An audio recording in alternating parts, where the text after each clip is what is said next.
বছরের শেষ সময়ের শেষ দিন চলছে আজকে। কিভাবে এতগুলো দিন অতিবাহিত করলাম এখন মনে হচ্ছে টেরই পাইনি।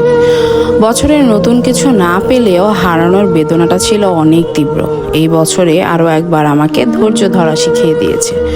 নিজের চোখের সামনে নিজের আপন মানুষগুলোকে পরিবর্তন হতে দেখেছি। কত কষ্টে এক একটি রাত পার করেছি, সেটি আমার থেকে ভালো আর কেউ জানে না।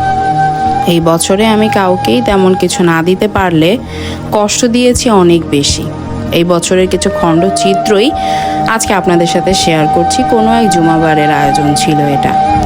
সামনের বছরের জন্য শুধু এতটুকুই চাওয়া যে জিনিসগুলো নিয়ে আমি এই বছর কষ্ট পেয়েছি সেগুলো যাতে আমার জীবনে আর পুনরাবৃত্তি না হয়। একজন ভালো মানুষ হিসেবে যাতে নিজেকে প্রমাণ করতে পারি, নিজের পুঁতে রাখা ইচ্ছেগুলোকে যাতে নিজেই পূরণ করতে পারি।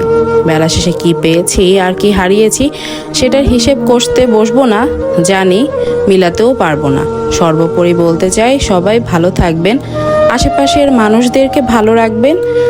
এবার তাহলে এই পর্যন্তই। অনুভূতি দিন, যাবার সময় হয়ে গেল। বেঁচে থাকলে আগামী বছর আবার দেখা হবে।